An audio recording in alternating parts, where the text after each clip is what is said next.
Hello dear youngsters. സുവിശേഷത്തിൽ ഈശോ ഏറ്റവും important ആയിട്ട് പറയുന്ന ഒരു കാര്യമാണ് നീതിയോടുകൂടി പ്രവർത്തിക്കാനും സത്യസന്ധമായി ജീവിക്കണം എന്നൊക്കെ. ഇതേപോലെ തന്നെ നീതിയോടുകൂടി പ്രവർത്തിച്ചും സത്യസന്ധമായി ജീവിച്ച ഒരു വ്യക്തിയായിരുന്നു തോബിയാസ് എന്ന് പറയുന്നത്.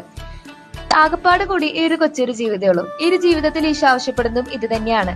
പലപ്പോഴും നമ്മുടെ സ്വാർത്ഥത മൂലം, നമ്മുടെ ബലഹീനതകൾ മൂലം, നമ്മുടെ ജീവിതത്തിൽ നമ്മൾ ഹൈ പൊസിഷനിലൊക്കെ എത്തുമ്പോൾ ഈ ഒരു നീതിയോടുകൂടി പ്രവർത്തിക്കാനും സത്യസന്ധമായി ജീവിക്കാനൊക്കെ നമ്മൾ മറന്നു പോകാറായിട്ടുണ്ട്. ഒരുപക്ഷെ നമ്മൾ അതിനത്ര ഇമ്പോർട്ടൻസ് ഒക്കെ കൊടുക്കാത്തതുകൊണ്ടൊക്കെ ആയിരിക്കാം. പക്ഷെ മരിച്ച് നമ്മൾ കർത്താവിന്റെ മുന്നിലെത്തുമ്പോൾ കർത്താവ് നമ്മളെ ചോദ്യം ചെയ്യും.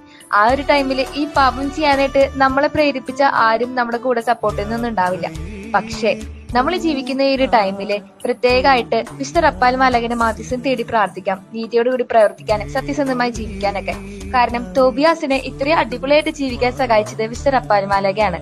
പ്രത്യേകമായിട്ട് ഈ തിരുനാളിനായിട്ട് ഒരുങ്ങുമ്പോൾ നമ്മളെ എങ്ങാനും ആ ഒരു പാപമൊക്കെ ചെയ്തു പോയിട്ടുണ്ടെങ്കിൽ പൂർണ്ണമായി കുമ്പസാരിച്ച് വിശുദ്ധ കുർബാനയൊക്കെ സ്വീകരിച്ച് ഇനി തൊട്ടങ്ങോട്ട് നല്ല രീതിക്ക് ജീവിക്കാനുള്ള കൃപയ്ക്കായിട്ട് വിശുദ്ധ റപ്പാൽ മാലാഖയുടെ മാധ്യസ്ഥം തേടി നമുക്ക് പ്രാർത്ഥിക്കാം.